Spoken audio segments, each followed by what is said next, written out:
بسم اللہ الرحمن الرحیم۔ سیرت النبی صلی اللہ علیہ وسلم، 100 اونٹوں کی قربانی۔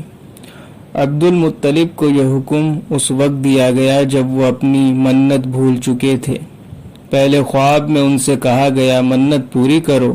انہوں نے ایک مینڈا ذبح کر کے غریبوں کو کھلا دیا۔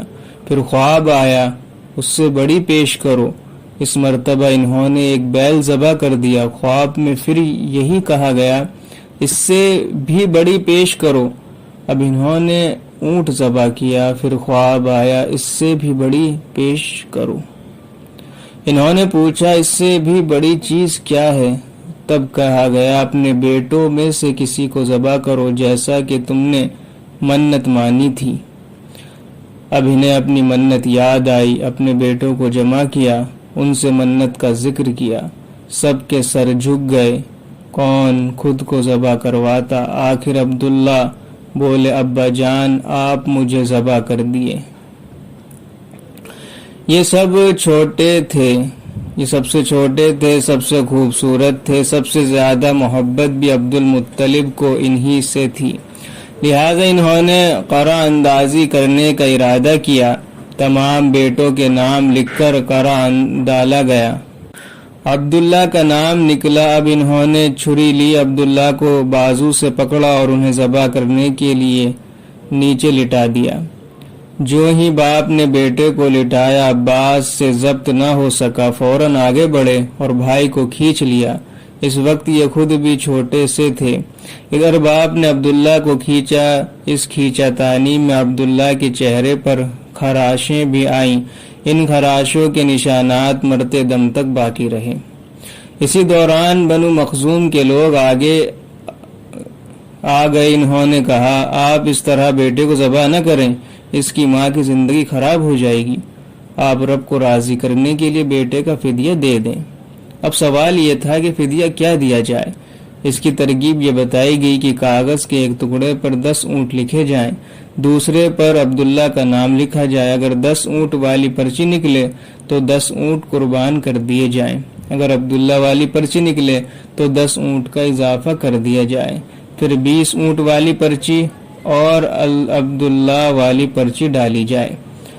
اب اگر 20 اونٹ والی پرچی نکلے تو 20 اونٹ قربان کر دیے جائیں، ورنہ 10 اونٹ اور بڑھا دیے جائیں۔ اس طرح 10 کر کے اونٹ بڑھاتے گئے جائے۔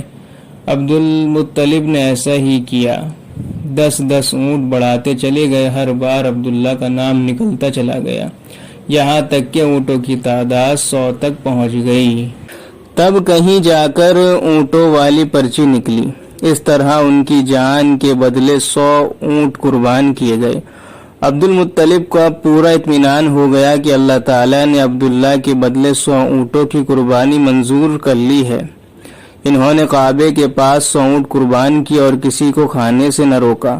سب انسانوں، جانوروں اور پرندوں نے ان کو کھایا۔ امام ظہری کہتے ہیں کہ عبد المطلب پہلے آدمی ہیں جنہوں نے آدمی کی جان کی قیمت 100 اونٹ دینے کا طریقہ شروع کیا۔ اس سے پہلے 10 اونٹ دیے جاتے تھے۔ اس کے بعد یہ طریقہ سارے عرب میں جاری ہو گیا، گویا قانون بن گیا کہ آدمی کا فدیہ 100 اونٹ ہے۔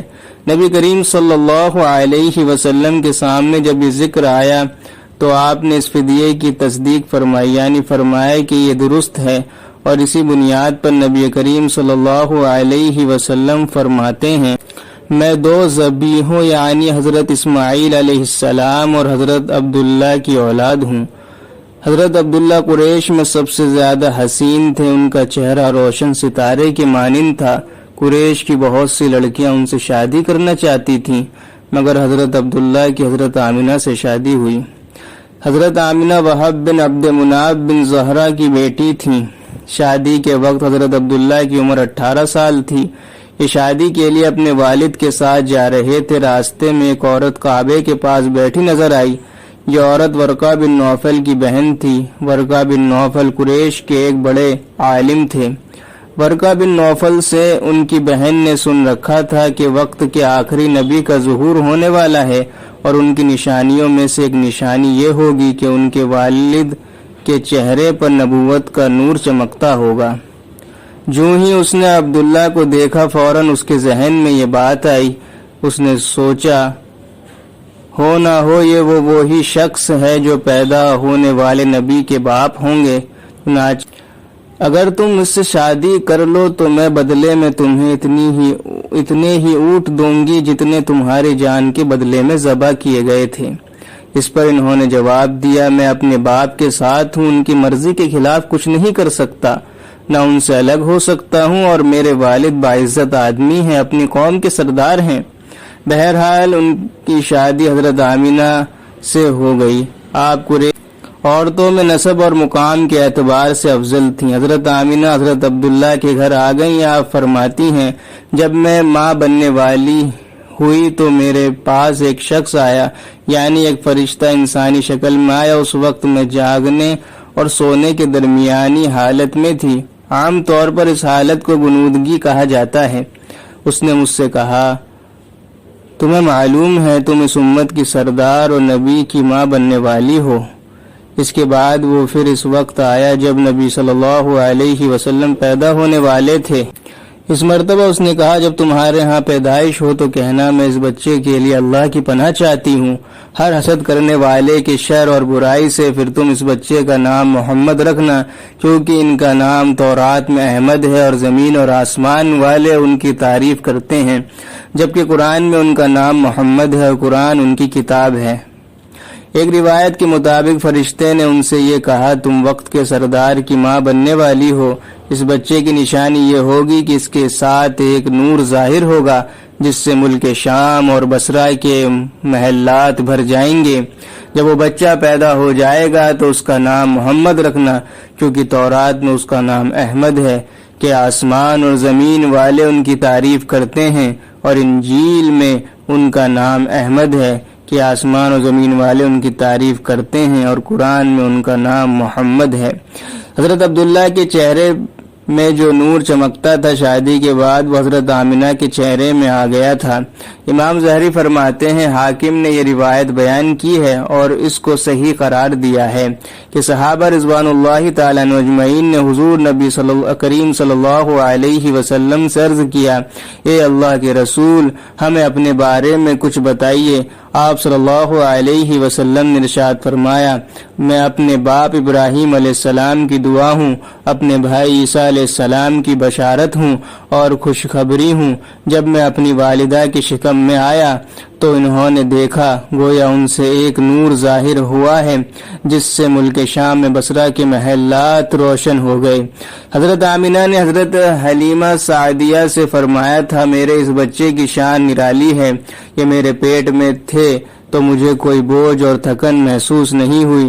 حضرت عیسیٰ علیہ السلام وہ آخری پیغمبر ہیں جنہوں نے آپ صلی اللہ علیہ وسلم کی آمد کی خوشخبری سنائی ہے۔ اس بشارت کا ذکر قرآن میں بھی ہے۔ سورہ صف میں اللہ تعالیٰ فرماتے ہیں اور اسی طرح وہ وقت بھی قابل ذکر ہے جبکہ عیسیٰ بن مریم علیہ السلام نے فرمایا کہ نبی اے بنی اسرائیل میں تمہارے پاس اللہ کا بھیجا ہوا آیا ہوں کہ مجھ سے پہلے جو تورات آ چکی ہے میں اس کی تصدیق کرنے والا ہوں، اور میرے بعد جو ایک رسول آنے والے ہیں ان کا نام مبارک احمد ہوگا، میں ان کی بشارت دینے والا ہوں۔ اب چنانچہ حضرت عیسیٰ علیہ السلام یہ بشارت سنا چکے تھے، اس لیے ہر دور کے لوگ آپ صلی اللہ علیہ وسلم کی آمد کا بے چینی سے انتظار کر رہے تھے۔ ادھر آپ صلی اللہ علیہ وسلم کی پیدائش سے پہلے ہی حضرت عبداللہ انتقال کر گئے۔ سابقہ کتب میں آپ کی نبوت کی ایک علامت یہ بھی بتائی گئی ہے کہ آپ کے والد کا انتقال آپ کی ولادت سے پہلے ہو جائے گا۔